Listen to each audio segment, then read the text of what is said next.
हरे कृष्ण कृष्ण कृष्ण हरे हरे, हरे राम राम राम हरे हरे। श्री बृहद भागवतामृतम द्वितीय खंड द्वितीय अध्याय। हम लोग सुन रहे थे, गोप कुमार जी तपोलोक में थे। वहां पर पिप्पलायन ऋषि उनको मन के द्वारा समाधि की महिमा बता रहे थे और बताया कि यहाँ पर भी भगवान हैं, किंतु वो भगवान पृथ्वी पर चले गए, नर और नारायण। कहते तो तुम लोगों को विरह का दुख नहीं होता है भगवान से? कहते नहीं होता है। क्यों नहीं होता है? क्योंकि हम लोग सब समय उनको समाधि में भीतर और बाहर दर्शन करते हैं। समाधि में भीतर हृदय में दर्शन करते हैं, फिर वो बाहर आंखें खोलने पर भी समाधिस्थ रहते हैं। उस तपोलोक का प्रभाव ऐसा है कि नेत्र के खुलने पर भी वो समाधि की अवस्था वाला ही दृश्य उनको दिखाई देता है, तो बाहर भी दर्शन करते हैं। तो जब भीतर और बाहर जब दर्शन हो ही रहा है उनको, तो फिर भगवान से विरह क्यों होगा? इसलिए हम उनका विच्छेद दुख अनुभव नहीं करते। और भगवान को भी ये बात पता है, भगवान अंतर्यामी है। वो जानते हैं कि इनको मैं भीतर भी दिखाई देता हूँ, इनको बाहर भी दिखाई देता हूँ, इसलिए मैं यहाँ से कहीं चला जाऊंगा तो इनको कोई कष्ट नहीं होगा।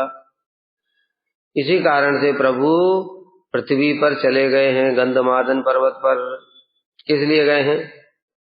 लोक शिक्षा हितार्थंतु कुर्बन नास्ते महत्तपः धनुर्विद्या गुरुर ब्रह्मचारी वेशो जटाधर। वहां पर वे प्रभु लोक शिक्षा के उद्देश्य से धनुर्विद्या के गुरु के रूप में और ब्रह्मचारी के वेश में जटा धारण करके महान तपस्या कर रहे हैं। नर और नारायण पर्वत बद्रीनाथ है। एक नर पर्वत है, एक नारायण पर्वत है। नर पर्वत साक्षात नर ऋषि का स्वरूप, नारायण पर्वत साक्षात नारायण का स्वरूप। वहां पर वो महान तपस्या करते हैं। वहीं बद्रिकाश्रम में ही श्री व्यास जी भी तपस्या करने के लिए गए थे। फिर वहां पर उन्होंने सब ग्रंथों की रचना भी की। और ये नर नारायण ऋषि एक बार जब ये सहस्र कवच नामक राक्षस था, इसने सूर्य देव की उपासना करके 1000 कवच और कुंडल प्राप्त कर लिए, इसलिए इसका नाम हुआ सहस्र कवच। और वरदान था कि जो एक कवच कुंडल को तोड़ेगा तो उसकी मृत्यु हो जाएगी, और एक कवच कुंडल को तोड़ने के लिए 1000 वर्ष लगेंगे। ऐसा वरदान भयंकर लेकर के आया। तो अपने आप को अजय समझने लगा, भी सोचा मैं तो अमर हो गया। कोई कवच कुंडल एक तोड़ेगा कोई तो वो मर जाएगा, एक तो 1000 साल लगेगा उसको, ऊपर से मर जाए हैं। हाँ, 1000 साल में ही तोड़ सकता है, इससे पहले नहीं टूटेगा। ऐसे करके वचन लेकर के आया वरदान, और अपराजय समझ करके देवताओं को परेशान करने लगा। सब देवता बेचारे स्वर्ग छोड़ करके भाग गए। कौन लड़ेगा इससे? मृत्यु ही निश्चित है, इसको जीत लिया तो भी मरेंगे। इसलिए वो नर और नारायण की शरण में गए। तब नर और नारायण ऋषि तपस्या से उठे। अभी बताया ना, वो धनुष बाण हृदय हाथ में धनुष बाण धारण करते, धनुष बाण धारण करके और जटाधर के महान तपस्या करते। उनके जैसी भगवान है वो तपस्या क्यों कर रहे हैं? वो लोक शिक्षा के लिए तपस्या कर रहे हैं। यहाँ पर बता रहे हैं लोक शिक्षा के उद्देश्य से, जगत को शिक्षा प्रदान करने के लिए कि देखो तपस्या ही महान है। सतयुग में तपस्या होती थी। नर नारायण ऋषि ने ये जगत को तपस्या की शिक्षा देने के लिए स्वयं तपस्या करके दिखाई। युद्ध हुआ, पहले नारायण ऋषि ने युद्ध किया। अब 1 वर्ष में उसका एक कवच कुंडल तोड़ दिया, क्योंकि वो जो पर्वत है जिसपे तपस्या करते नारायण पर्वत, उसके ऊपर 1 साल की तपस्या का फल 1000 साल की तपस्या के फल के बराबर हो जाता। तो शक्ति के प्रभाव से उन्होंने 1 वर्ष में ही उसका कवच और कुंडल तोड़ दिया। फिर वो तपस्या में बैठ गए, वो तो मर नहीं सकते। तब भी क्योंकि सूर्यदेव का वरदान है, इसलिए वो ऐसा अभिनय कर रहे हैं कि उनकी शक्ति क्षीण हो गई 1 साल में। फिर तपस्या करने बैठ गए, नर उठे उन्होंने धनुष बाण लिया, फिर सहस्र कवच के साथ में युद्ध किया। उन्होंने भी 1 वर्ष में 1 कवच कुंडल तोड़ दिया। फिर वो तपस्या में बैठ गए। इधर 1 साल की तपस्या का इनको 1000 गुना फल मिला। फिर ये उठ गए नारायण ऋषि, फिर उन्होंने युद्ध किया। ऐसे करते करते 999 कवच कुंडल टूट गए उसके। अब समझ गया ये कि अब तो मेरी मृत्यु आ जाएगी पक्का, ये तो एक लास्ट बचा, इसको भी तोड़ देंगे। तो वो सूर्य देव की शरण में ही चला गया। वही फिर कालक्रम से कर्ण के रूप में जन्म हुआ उसका। इसलिए जो कर्ण को महापुरुष मानते हैं वो एक मूर्ख है, 1 नंबर के। राक्षस था ये। और क्या, फ्री में कुछ मिल रहा है क्या यहाँ पे? इतना कवच कुंडल ऐसा जो जिसके ऊपर में कोई अस्त्र शस्त्र काम नहीं करेगा, फ्री में मिल जाएगा?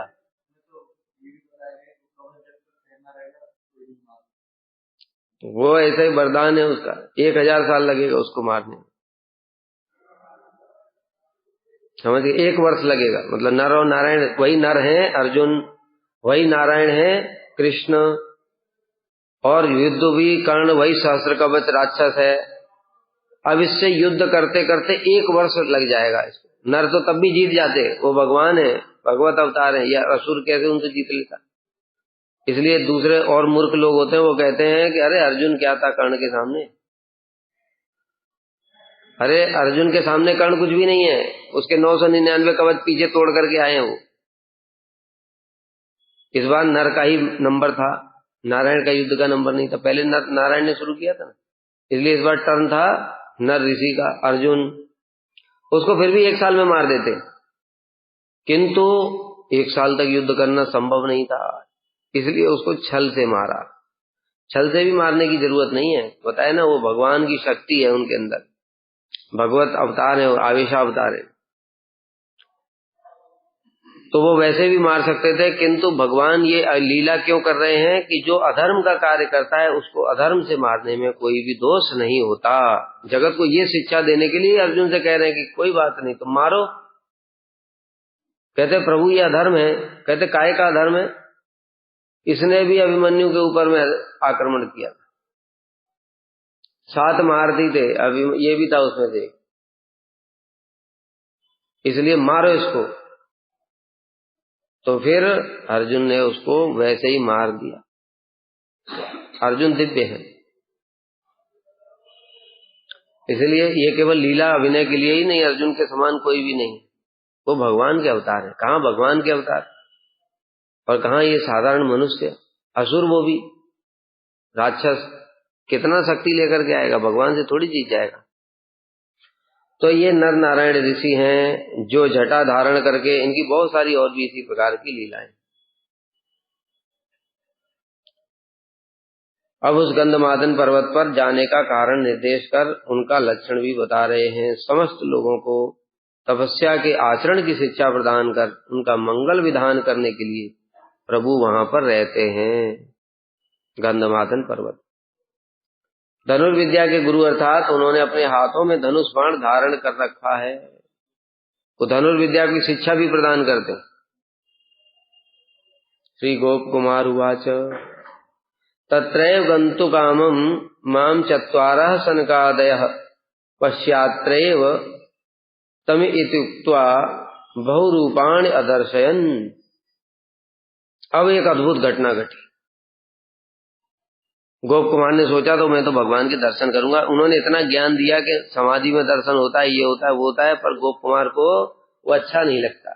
उनकी बातें सुन तो ली, किंतु मन तो आंखों से दर्शन करने के लिए ही व्याकुल है। इसलिए गोप कुमार जी ने सोचा अभी मंत्र जप करके मैं सीधे गंधमादन पर्वत पर चला जाता हूं। उसी समय वहां पर चतुसेन आ गए। कौन थे? भगवान के अवतार हैं वो भी, और उस लोक के कौन है? हेड है। सारे पिप्पलायन इत्यादि ऋषि भी उनकी पूजा करते हैं, इसलिए वो स्वयं आ गए। गोप कुमार, हे ब्राह्मण, मेरे द्वारा उस गंधमादन पर जाने के लिए उद्यत होने से सनकादि 4 ऋषियों ने मेरी चित्त चंचलता को जान लिया। सब अंतर्यामी है वहां। गोप कुमार किसी को बोल थोड़ी रहे थे कुछ भी, अभी तक कुछ नहीं बोला था उन्होंने। इधर उधर घूमते रहते थे, कहीं भगवान का दर्शन हो जाए, कहीं हो जाए, कहीं हो जाए।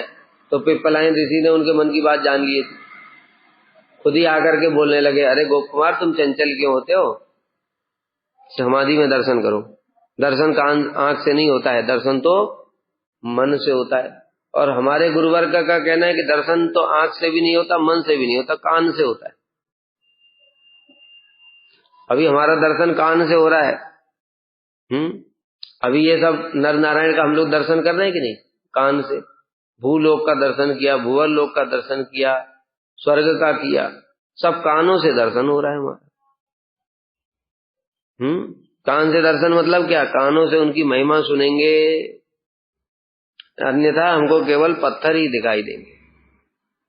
हमारा स्तर बहुत निम्न है अभी हमको आंख से भी नहीं होगा, मन से तो पूछो ही मत क्या है। आंखों से जड़ है हमारी, तो आंखों से जड़, आंखों के द्वारा विग्रह भी जड़ जैसे दिखाई देते हैं। और मन वो तो महा चंचल और महा जड़, इसलिए उससे केवल जड़ विषयों का ही दर्शन होता है, लेकिन कानों से दर्शन होता है। नहीं, तुम्हारा चिन्मय होगा, मेरा जड़ है, मैंने बोला। चिन्मय मन होते ही तो उसमें चिन्मय वस्तुएं प्रकाशित हो जाएंगी। हाँ, तो सूक्ष्म शरीर किसने बताया कि ये जड़ नहीं है, ये माया ने बनाया है, भगवान ने बना के दिया। मन बुद्धि अहंकार चित्त, ये चेतना भास, 5 ज्ञानेंद्रियां, 5 कर्मेंद्रियां, 5 महाभूत, 5 तन्मात्रा, ये जड़। और आत्मा चेतन, सूक्ष्म शरीर चेतना भास, और ये जड़। चेतना भास इसको क्यों बोला गया, क्योंकि मन जड़ है, जड़ होने पर भी इसमें इच्छा क्रिया और अनुभव है। तो वो कहां से आ गया, जड़ वस्तु में तो इच्छा क्रिया अनुभव नहीं हो सकती। ये टेबल इच्छा कर सकती है, अगर ये इच्छा करती तो मैं यहाँ बैठा रहता तो चली जाती है तो किताब लेकर के मैं इसके पीछे पीछे घूमता, होता कि नहीं। लेकिन ये जड़ है, इसके अंदर कोई इच्छा नहीं है।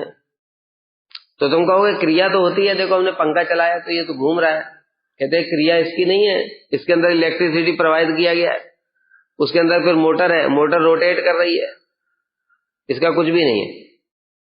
और ये सब भी बनाया किसी व्यक्ति ने, तो ये मैकेनिकल प्रोसेस है, इसके अंदर कुछ भी क्रिया नहीं है। तुम कहोगे कि अनुभव होता है, तुम जाओ, सेंसर वाले गेट लगे हुए हैं, उनके सामने खड़े हो, वो अनुभव कर लेते कोई आया है, खुल जाते, फिर चला गया लिफ्ट में, फिर बंद हो जाते हैं। ये तो अनुभव हो रहा है, कहता है ये अनुभव नहीं है, ये सेंसर लगाया है, वो सेंसर बनाया गया है। जब सेंसर खराब, सब खराब, लिफ्ट में कुचल के भी मर जाते लोग फिर। तो इस प्रकार से ये मन के अंदर में ये इच्छा क्रिया अनुभव कहां से आया, कहते ये आत्मा के निकट है। आत्मा के निकट होने के कारण इसके अंदर भी आत्मा का कुछ गुण आ गया है। आ गया है मतलब आभास होता है, इसलिए इसको चेतना भास। और आत्मा चेतन है, चेतन का लक्षण होता है इच्छा क्रिया और अनुभव, उसमें 3 चीजें होती हैं, उसको चेतन कहते हैं। न हमारे शरीर में इच्छा क्रिया अनुभव है, न मन बुद्धि अहंकार चित्त में है, चेतना भास है। आत्मा के निकट होने के कारण आत्मा के प्रभाव से, जैसे उदाहरण देते हैं कि एक बल्ब जला रखा है, अब बल्ब जला रखा है तो बल्ब में कोई रोशनी थोड़ी है, जल कौन रहा है, उसके अंदर एक फिलामेंट होता है, वो फिलामेंट जल रहा है, लेकिन वो जो बल्ब है ऊपर उसके जो कांच का कवर है वो दिख रहा है कि वो जल रहा है, जल रहा है कि नहीं। वो प्रकाश कहां से आ रहा है, वो बल्ब से आ रहा है, वो बल्ब से, कांच से नहीं आ रहा है प्रकाश, कांच के अंदर एक तंतु और है, तो तंतु के कारण जो फिलामेंट है उसके कारण वो बल्ब में प्रकाश दिखाई दे रहा है और फिर बाहर दिखाई दे। उसी प्रकार से वो फिलामेंट को समझो आत्मा, वो सोर्स है, इच्छा क्रिया अनुभव चेतन है, और मन उसके निकट होने के कारण उसमें भी वो लाइट दिखाई दे रही, इच्छा क्रिया अनुभव वाली। और ये फिर जो शरीर है, ये जड़, ये बहुत दूर है उससे, इसलिए इस तक नहीं पहुंच रहा है, ये पूरा जड़ ही है। ऐसे सिस्टम है ये, ठीक है, धीरे धीरे समझोगे। तो फिर क्या हुआ, तो मेरे चित्त की चंचलता को ऋषियों ने जान लिया। कौन से ऋषि? अब जो हेड हैं चतुर्सेन, उन्होंने जान लिया कि ये तो यहां से भागने वाला है। अभी उनको दया आ गई, इसलिए उन्होंने कहा, अरे गोप कुमार, तुम इसी स्थान पर भगवान का दर्शन करो। कहां वहां जा रहे हो तुम? वहां जाने की कोई जरूरत नहीं है, हम है ना, हम तुमको यहीं दर्शन कराएंगे। और वो महाशक्तिशाली हैं, नारद जी के भी बड़े भैया, शिव जी से भी बड़े हैं। भगवान का दर्शन करो, यह कहकर उन्होंने भगवान की अनेक मूर्तियों का मुझे दर्शन कराया। मेरे उस गंधमादन पर्वत पर जाने के लिए उत्सुक होने से सनक सनंदन सनातन और सनत कुमार ने भगवान की अनेक मूर्तियां दर्शन कराई। किस लिए? क्योंकि वो कहने लगे कि तपोलोक में ही अगर आंखों से ही दर्शन करना चाहते हो तो यहीं रुको, अभी हम यहीं करा देते हैं। एको नारायणो वृत्तो विष्णु रूपो अपरो अभवत, अन्यो यज्ञेश रूपो अभूत, परे विविध रूपवान। क्या क्या दर्शन कराया, अद्भुत चमत्कार। अभी तो एक एक लोक में एक एक चीज देख करके आ रहे थे। पृथ्वी पर देखा एक स्वरूप, फिर स्वर्ग में देखा उपेंद्र, महरलोक में देखा यज्ञेश भगवान यज्ञेश्वर, और तपलोक में तो कुछ दिखा नहीं था। अब चतुर्सेन ने कृपा करके सारे रूप यही दिखा दिए। महाशक्तिशाली है वो, भगवान के अवतार है। इसलिए एको नारायणो वृत्तो, चतुर्सेन में से एक ने मुझे नारायण स्वरूप दिखा दिया। अभी तो नारायण स्वरूप देखा भी नहीं था उन्होंने। एक ने विष्णु स्वरूप दिखा दिया, अपरो अभवत, किसी ने यज्ञेश रूप, और किसी ने नरसिंह रूप। ऐसे करके भगवान के अनेक सारे स्वरूपों को उनके सामने प्रकट कर दिया। चमत्कार हो गया। अब कैसे किया इसमें लिखा नहीं है, मैं नहीं बता सकता। प्रकाशित किया भगवान को, कैसे किया लिखा ही नहीं है तो मैं कैसे बताऊं? ये तो अनुभूति की बात है भाई, गुरु जी बता सकते थे कैसे किया। हम तो जहां तक हमारी अनुभूति है वहीं तक बता सकते हैं। ये तपोलोक की बात चल रही है, इतनी हमारी अनुभूति नहीं है। और चतुर्सेन साधारण नहीं है, भगवान के अवतार है। अब कैसे दिखाया उन्होंने, अपने अंदर दिखाया कि बाहर में दिखाया? ये लिखा होगा तो बताएंगे, अगर नहीं लिखा है तो हम कैसे टीका लगा सकते हैं? अनुमान नहीं लगाना चाहिए इस विषयों में, अपराध हो जाएगा।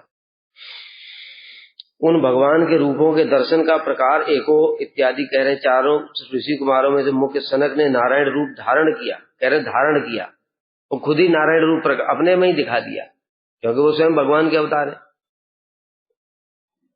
कोई नरश्रेष्ठ हो गए, विष्णु रूप धारण कर लिया। बाकी दोनों में से एक उपेंद्र बन गए और दूसरे महरलोक में पूज्य यज्ञेश्वर हो गए, अर्थात उनके तुल्य रूप धारण किया, उसी प्रकार का रूप धारण कर लिया। उनकी इतनी शक्ति है। अब ये सब हमारे लिए अचिंत्य है ना, अब हम क्या बताएं कैसे धारण कर लिया। भगवान की 24 अवतारों में चतुर्सेन का भी नाम। इस प्रकार धीरे धीरे उन्होंने भगवान के विविध रूप अर्थात नरसिंह और वामन आदि रूप भी प्रकटित किए। अपने ही में खुद ही वो बन गए इस प्रकार से। अब कैसे बन गए ये हमारी समझ से परे। भयेन वेप मानस तान वोचम सांझ जलिर्नमम अपराधम मया बाढ़म क्षमध्वम दीन वत्सला। अब जैसे अर्जुन की स्थिति हुई थी, जैसे ही भगवान ने विराट स्वरूप दिखाया, अर्जुन भयभीत हो गए। कहने लगे, हे प्रभु मुझे क्षमा कर दीजिए, मेरा शरीर कांप रहा है, आपके स्वरूप को देख करके मुझे भय लग रहा है। आप पुनः पहले वाले स्वरूप को प्रकाशित कीजिए। उसी प्रकार से गोप कुमार की भी दशा हो गई। अचानक से एकदम से भगवान के सारे रूप दिखने लग जाए किसी को तो डर जाएगा। कभी नरसिंह, कभी विष्णु, कभी नारायण, कभी यज्ञेश्वर। इसलिए मैं इस अद्भुत दृश्य को देख करके भय से कांपने लगा। और जैसे अर्जुन प्रार्थना करने लगे, सकेत मत्वा प्रसवम युक्तम, हे कृष्ण हे यादव हे सकेति। हे प्रभु मैंने हे कृष्ण ऐसे, हे यादव, हे सखा ऐसे करके आपको बोला। वो मुझे क्षमा कर दीजिए सखा मान करके, ऐसा मैंने किया पसंद। आपके साथ एक साथ बैठने के समय, हास परिहास के समय, सोने के समय, चलने फिरने घूमने के समय मैंने आपका बड़ा अपमान किया। हे प्रभु, आपके चरणों में साष्टांग प्रणाम है, सब मुझे क्षमा कर दीजिए। अर्जुन कह रहे हैं, यही कह रहे हैं, इसलिए कह रहे हैं अर्जुन सखा नहीं है। अर्जुन सखा नहीं है, अर्जुन दास है। दास से प्रधान सख्य। जैसे ही भगवान ने थोड़ा सा ऐश्वर्य दिखाया और साथ ही साथ अर्जुन घबरा गए, डर गए, हाथ पैर जोड़ने लगे, कांपने लगे। अरे ये तो भगवान है, मैंने आज तक इनको सखा माना। और क्षमा मांगने लगे, प्रभु मेरे अपराध हो गए बहुत आपके चरणों, मैंने भगवान को सखा माना, आपका मजाक उड़ाया, आपसे रथ हकवाया, आपसे ये सब सेवाएं ली, मुझे क्षमा कर दो। ये दास हो गया। सख्य क्या होता है? उसमें ऐश्वर्य भाव नहीं आएगा। श्रीदाम सुदाम मधुमंगल इत्यादि कृष्ण अपनी थोड़ी सी जरा सी दिखाते अपनी कुछ ऐश्वर्य, सका लोग कहते हैं तेरे अंदर क्या शक्ति है, श्रीदाम से लड़के दिखा, श्रीदाम उनको उठा करके पटक देते।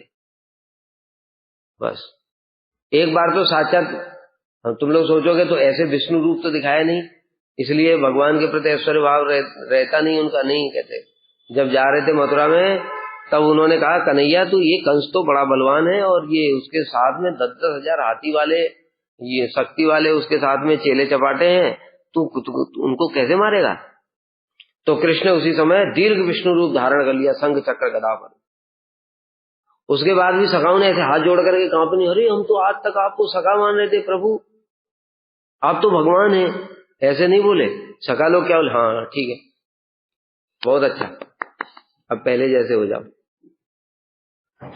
तो इस प्रकार से ये सख्य रस है, हमको विश्वास हो गया कि तुम उसको मार लो, क्योंकि तुम्हारी शक्ति ऐसे चतुर्भुज रूप धारण करने की, हम समझ गए, इसलिए तुम उसको मार लोगे, हमको विश्वास हो गया। उसी प्रकार से यशोदा मैया का वात्सल्य है, शुद्ध वात्सल्य। लेकिन देवकी का वात्सल्य शुद्ध नहीं है। देवकी के सामने चतुर्भुज प्रकट हुए, अब उनको पता है ये भगवान है। और कौशल्या देवी का वात्सल्य शुद्ध वात्सल्य नहीं, उनके सामने चतुर्भुज प्रकट हुए, उनको पता है ये भगवान है। लेकिन यशोदा जी के सामने जन्म हुआ गर्भ से, उनको ऐसा प्रतीत हो रहा है गर्भ से मेरे जन्म लिया है, ये मेरा बच्चा है। इसलिए जब मुंह में ही ब्रह्मांड दिखाया, अर्जुन की तरह, अर्जुन को भी ब्रह्मांड दिखाया, यशोदा जी को भी ब्रह्मांड दिखाया, 2-2 बार दिखाया, तो एक बार नहीं घबरा गए। यशोदा मैया को 2 बार दिखाया और यशोदा मैया सोचने लगी, लगता है कि कोई बला लग गई इसको, वो भूत प्रेत ने पकड़ लिया है, क्या हो गया इसको, वेद मंत्रों, वेद पाठी ब्राह्मण बुलाओ, उनको झाड़ो, गाय की पूंछ से झड़वाया, वेद मंत्रों से रक्षा कवच, किसको रक्षा कवच पहना रहे? कृष्ण को। किसके नामों से? उनके ही नामों से, उनके नामों से ही रक्षा कवच पहना रहे। ये गोपाल जो भगवान के नाम, नरसिंह देव तुम्हारी रक्षा करें। अब भगवान सोच रहे होंगे नरसिंह देव तो मेरे प्रकाश हैं, वो क्या रक्षा करेंगे। ठीक है, तो ये शुद्ध वात्सल्य, शुद्ध सख्य ये होता है। और जो दास्य प्रधान जहां पर होता है, जरा सा भगवान ने कुछ ऐश्वर्य प्रकट कर दिया तभी डर जाते हैं, वो दास्य प्रधान सख्य, दास्य प्रधान वात्सल्य होता है, दास्य की प्रधानता, और दास्य प्रधान मधुर।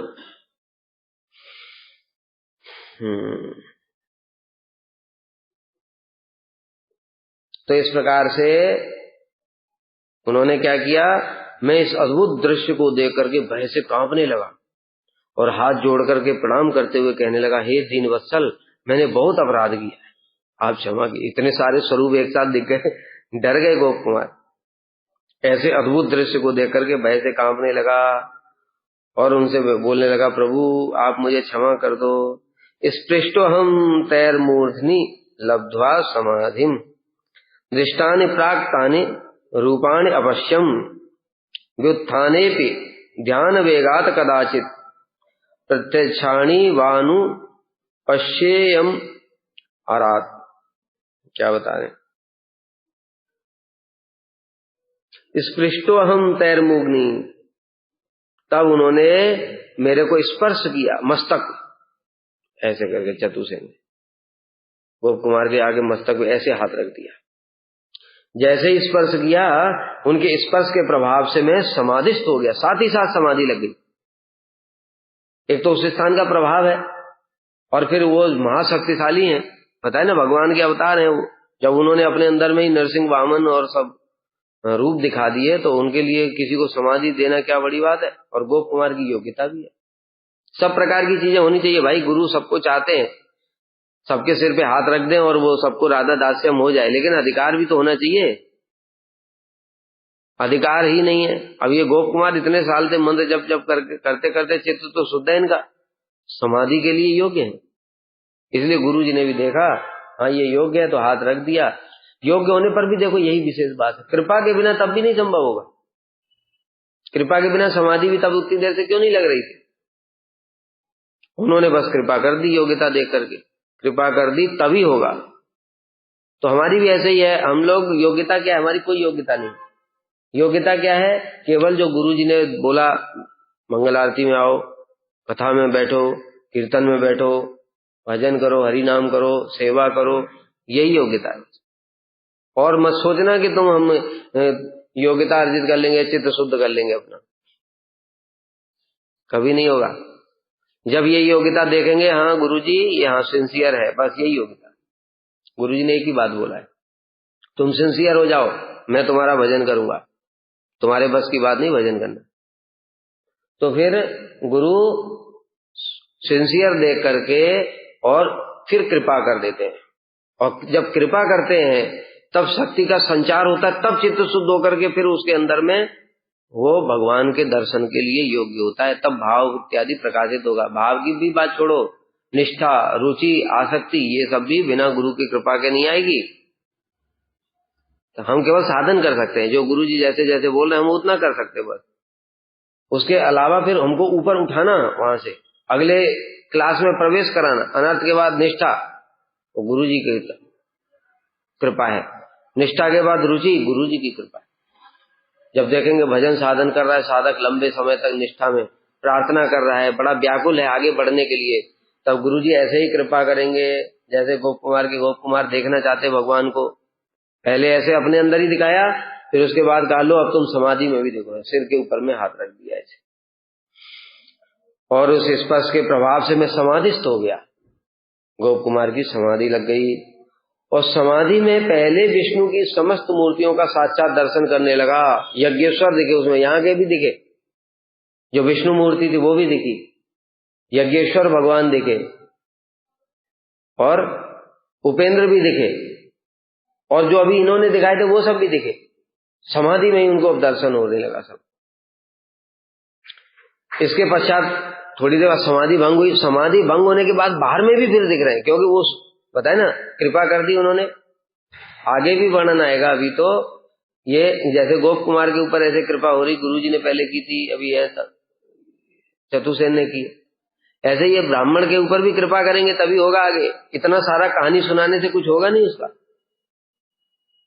जब गोप कुमार ने देखा इस ब्राह्मण को मैंने इतना सब सुना दिया अपना अनुभूति, फिर भी कुछ हुआ नहीं इसको, तब फिर कृपा करके उसके सिर के ऊपर में ऐसे हाथ रख देंगे, और हाथ रखने के साथ ही साथ उनकी कृपा के प्रभाव से कृतार्थो येन विप्रोसो भवतो तत्स्वरूपवत् महासंगम महात्म्य परम अद्भुतम।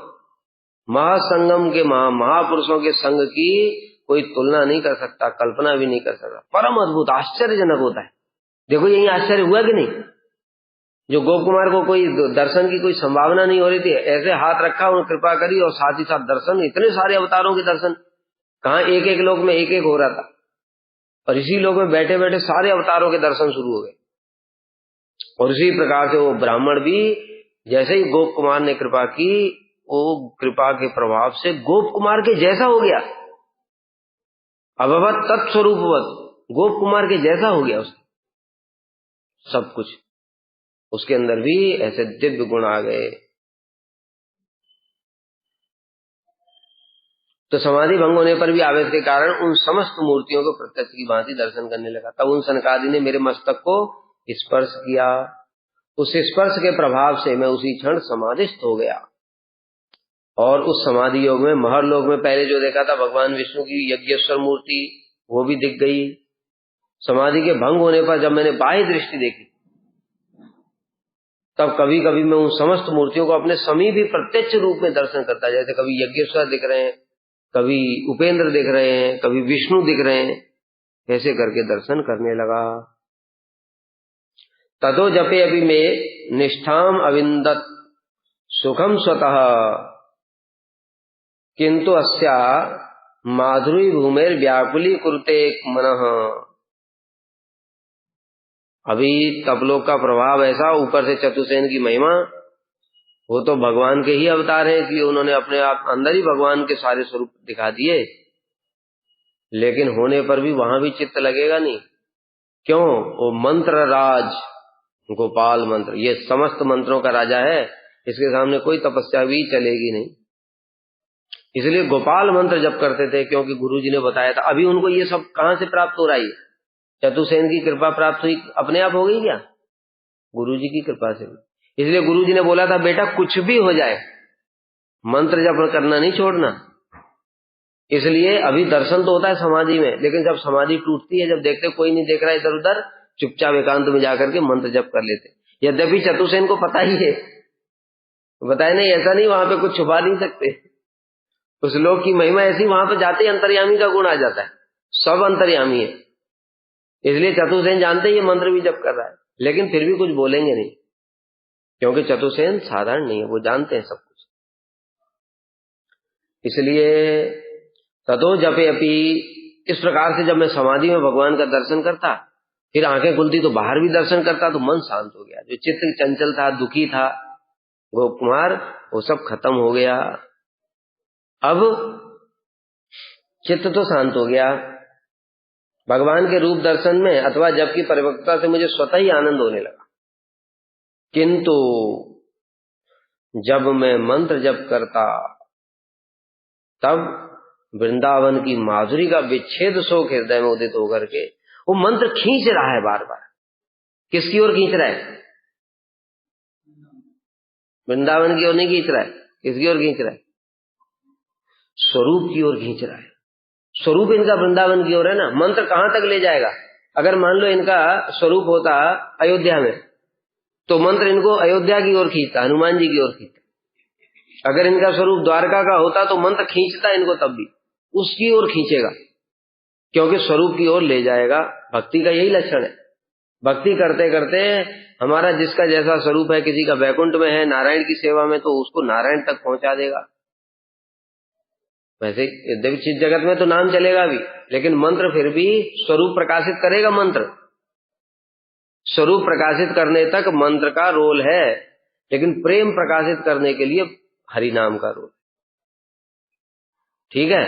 इसलिए अभी इनको जो वो मंत्र है, इनको भी अपना स्वरूप पता नहीं कि मैं ब्रज में गोप कुमार हूं, गोपाल हूं। चेतो शुद्ध हो गया, इसलिए सब भगवान के सब दर्शन हो जाते हैं, लेकिन अभी स्वरूप प्रकाशित नहीं हुआ। इसी को कहते हैं क्रमशः मुक्ति। एक होती सद्य मुक्ति, एक बार में स्वरूप प्रकाशित हुआ और सीधे भगवान के धाम, इसको सद्य मुक्ति बोलते हैं। तो यहां पर जो बृहद भागवतामृत में गोप कुमार के माध्यम से क्रमशः मुक्ति का उदाहरण दिया गया है। तो इस प्रकार से भगवान के रूप दर्शन से जो मंत्र जब मैं करने लगता, तो फिर वृंदावन को खींचता है, क्योंकि उनका स्वरूप वृंदावन का है। इसलिए वृंदावन की याद आने लगती है, माधुरी। अब सोचो, नहीं तो समझने वाली बात है ना। अरे भाई, भगवान का दर्शन करने के बाद किसी की क्या इच्छा रह जाएगी? ध्रुव महाराज को हुआ दर्शन, दर्शन के बाद में क्या बोले? कृतार्थो अस्मि वरम न याचे। अब नहीं चाहिए प्रभु, अब कुछ नहीं चाहिए, दर्शन हो गया, और क्या चाहिए। लेकिन इनका दर्शन के बाद भी खींच रहा है, यह मंत्र शक्ति है। इसलिए इसको कहते हैं मंत्रराज, ये महाशक्तिशाली है। गोपाल मंत्र स्वयं गोपाल का स्वरूप है, इसलिए गोपाल के समान ही मंत्र को प्रणाम करके तब जप करना चाहिए श्रद्धा पूर्वक, तब मंत्र की शक्ति काम आएगी, प्रकाशित होगी। क्योंकि मंत्र चिन्मय है, वो देख रहे हैं तुम्हारी कितनी श्रद्धा है, कैसे तू मेरा जप कैसे कर रहा है। मंत्र प्रभु देख रहे हैं। ठीक से जप नहीं करेगा तो प्रभाव भी अपना दिखाएंगे नहीं, और ठीक से जो जप करेगा उसको धीरे धीरे मंत्र की शक्ति दिखाई देनी शुरू हो जाएगी। अब पहले की भांति उच्च स्थानों में जाने के लिए प्रथमतः उस तपोलोक के परित्याग का कुछ कारण बता रहे हैं। पहले की तरह जैसे चल रहा था उनका, अभी भूमि से स्वर्ग, स्वर्ग से महर्लोक, महर से तपलोक, अब उसके और ऊपर जाने का उनका कारण बनना शुरू हो गया। क्यों? कि चलो यहाँ दर्शन तो होता है, समाधि में भी होता है, कभी कभी बाहर भी होता है, किंतु जब मंत्र जप करते हैं तो मन वृंदावन की ओर खींचने लगता है, तब फिर चित्त चंचल हो जाता है कि एक बार वृंदावन चला जाता है। इस प्रकार से मन के शांत होने के कारण अथवा भगवान के दर्शन द्वारा अथवा मंत्र जप में स्वाभाविक निष्ठा बढ़ जाने से, क्योंकि अब मंत्र जप में देखो ये एक और चीज बताया, बड़ा विशेष, एक एक शब्द बहुत महत्वपूर्ण। भक्ति परेशान वो विरक्ति अन्यत्र चैस त्रिक एक काला स्यु तुष्टि पुष्टि छुदपाय अनुघासम। जो साधक है अभी अनर्थग्रस्त वाला, वो सोचे कि मैं रुचि वाली अनुभूति कर लूं, रुचि वाली मेरी श्रद्धा हो जाए, तो नहीं होगा। ठीक है, कैसे होगा? जो अनर्थग्रस्त साधक है उसको एक लेवल की अनुभूति होगी, वो लेवल की अनुभूति भक्ति परेशान भवो विरक्ति तीनों एक साथ होगा। तुम सोचो एक ही, आज मैं कल से रघुनाथ दास गोस्वामी की तरह हो जाऊंगा, होगा ही नहीं। अरे उनका छोड़ो, तुम्हारा तो छोड़ो, रघुनाथ दास गोस्वामी का भी नहीं हुआ था। एक दिन में हो गए थे क्या वो? कैसे छोड़ा उन्होंने? पहले घर में ही महाप्रभु ने जब बोला अंतरे निष्ठा कर बाह्य लोक व्यवहार, अंतर से निष्ठा कर बाहर से लोक व्यवहार कर, ये एक लेवल हुआ। भक्ति करी थोड़ी विरक्ति आई, घर में रहते हैं कौन सा? युक्त वैराग्य करते, अंदर में भगवान के प्रति निष्ठा रखते हैं, बाहर से लोग व्यवहार करते रहते। फिर नित्यानंद प्रभु की कृपा हुई, थोड़ी भक्ति हुई, कृपा हुई, उस कृपा के प्रभाव से थोड़ी अनुभूति हुई, अनुभूति होने के बाद में दूसरा लेवल, घर में ही रहते हैं लेकिन घर के अंदर नहीं जाते, वो मंडप था जो एक, उसी मंडप में ही रहते, अब घर के अंदर ही थोड़ा वैराग्य हुआ, थोड़ी भक्ति अधिकार बढ़ा। फिर नित्यानंद प्रभु की कृपा से कुछ दिनों के बाद में संसार छूटा, महाप्रभु के पास आ गए जगन्नाथपुरी। जगन्नाथपुरी में 5 दिन तक महाप्रभु ने उनको प्रसाद दिया अपना उच्चिष्ट, थोड़ी भक्ति हुई, फिर अनुभूति हुई, फिर विरक्ति हुई, वो छोड़ दिया, भिक्षा करके ले लगे सिंह द्वार पे।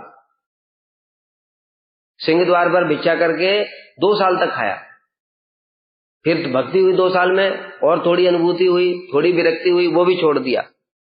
कहाँ खाया? छत्र में। फिर और वहां पर छत्र में खाने के बाद और विरक्ति हुई, और भक्ति हुई, और विरक्ति हुई, और अनुभूति हुई, उसके बाद में सड़े हुए चावल खाने लगे, शरीर से ऊपर उठ गए। शरीर से ऊपर तो उठ गए लेकिन अभी भी सड़े हुए चावल तो खाते हैं। लेकिन जब ब्रज में पहुंच गए तो इतनी भक्ति इतनी ऊपर चली गई कि अब कुछ भी खाते ही नहीं। 24 घंटे में केवल एक ब्रजवासी 1 दोना मट्ठा दे जाता है। जब रूप सनातन प्रकट हो गए वो भी छोड़ दिया। तो ऐसे करके क्रमशः होता है, ये क्रमशः होता है। इसी प्रकार से अब ये जो गोप कुमार है, इनको थोड़ी थोड़ी अनुभूति हो रही मंत्र की, ऐसे ही होगा हमारा भी। अभी हम मंत्र जप कर रहे हैं, बिल्कुल अनुभूति नहीं है, इसीलिए सोच मंत्र जप करते ही समाधि लग गई। लेकिन जैसे जैसे थोड़ा सा दिखेगा, अरे ये मंत्र के प्रभाव से मेरा ऐसा हुआ, तब उस मंत्र के प्रति श्रद्धा आएगी। जब श्रद्धा आएगी तो फिर मैं मंत्र जप करने के समय एकदम बिल्कुल सचेत होकर के बढ़िया से करूंगा। मंत्र की शक्ति दिखाई दी ना, थोड़ा एक लेवल की। फिर और भजन करेगा, थोड़ी और श्रद्धा बढ़ेगी, थोड़ी और अनुभूति होगी, और दिखेगा। तो गोप कुमार को ऐसा हुआ, पहले मंत्र जप करते करते गोवर्धन में रहते थे, घर में वैराग्य हो गया, छोड़ दिया घर। शालिग्राम का दर्शन हुआ, सबसे लोएस्ट लेवल भगवान का स्वरूप। उसके बाद में और मंत्र जप किया और भगवान की कृपा हुई, भक्ति हुई, विष्णु दर्शन हुआ, फिर जगन्नाथ जी का हुआ, फिर स्वर्ग पहुंच गए। तो जैसे जैसे अनुभूति बढ़ती जा रही है, भक्ति बढ़ती जा रही है, अनुभूति बढ़ती जा रही है, ऐसे ऐसे संसार से वैराग्य बढ़ रहा है और निष्ठा भी मंत्र में बढ़ती जा रही है। और संपूर्ण निष्ठा जब आती है पूरा, जब तब जाकर के स्वरूप प्रकाशित हो जाता है। इसलिए हम सोच भी लें कि हमारी गोपाल मंत्र के प्रति इतना तो हम कथा सुन रहे हैं, गोप कुमार की महिमा तो क्यों नहीं हो गई, गोप कुमार जैसी निष्ठा क्यों नहीं होगी हमारी? नहीं होगी, लेवल है। ठीक है, धीरे धीरे ही करना पड़ेगा। इस प्रकार से मन के शांत होने के कारण अथवा भगवान के दर्शन अथवा मंत्र जप की परिपक्व दशा को प्राप्त होने के कारण मुझे अनायास ही आनंद होने लगा। इस प्रकार तपोलोक वासियों की भांति समस्त प्रकार का सुख भोग ही प्राप्त हुआ। उस स्थान की महिमा है ये, सब सुखी रहते हैं, किसी को कोई मन में कलेश नहीं। लेकिन मंत्र जप के प्रभाव से उनका चित्त बिल्कुल स्थिर नहीं रह पाया। जैसे ही मंत्र जप करते तो फिर वृंदावन की याद आती, क्योंकि मंत्र तो वहां तक पहुंचाएंगे ना, अपने डेस्टिनेशन तक। इसलिए वृंदावन की माधुरी मेरे हृदय को व्याकुल कर देती, क्योंकि मंत्र जप के समय उस ब्रज भूमि का स्मरण होने से ही मुझ में विच्छेद। मंत्र जप के समय उस स्थान के प्रभाव से तो आनंद हो रहा है, भगवान का दर्शन भी हो रहा है, लेकिन उससे भी और ऊपर है मंत्र। और वो मंत्र के प्रभाव से जैसे ही मंत्र जप करते हैं, गोपाल देव उसको खींचते हैं, गोपो कुमार कहाँ है तू, कहाँ पड़ गया जा करके, अरे कहाँ फंस गया, मैं तेरा इंतजार कर रहा हूं। तो गोपाल जी खींचते हैं, तो वृंदावन के लिए व्याकुलता। सुसुप्तिरेव काचिन में कदाचित जायते दशा, तथा जपे अंतरायः स्यात् तद्रूपे क्षणे, तथा समाधि दशा में चित्त वृत्ति के लय होने के कारण मेरे जप में बाधा और भगवान के अनिर्वचनीय रूप दर्शन में विघ्न उपस्थित होने लगा। समाधि दशा में चित्त वृत्ति के लय होने के कारण अब क्या, एक समस्या और शुरू हो गई कि भैया उस स्थान का प्रभाव ऐसा है कि समाधि लग जाती है, सहज समाधि जैसे हमारी लगती है ना। मंत्र जप कर रहे समाधि लग गई, हरि नाम कर रहे समाधि लग गई, कथा में बैठे समाधि लग गई। ऐसे उस स्थान का तपोलोक का भी प्रभाव, सहज समाधि लग जाती है। अब समाधि लग जाती, फिर हरि नाम मंत्र जप कैसे करेंगे? अब बड़ी विघ्न बाधा उत्पन्न होने लगी। जैसे ब्राह्मण का भी हमने सुना था, उसके साथ भी ऐसा ही हुआ था।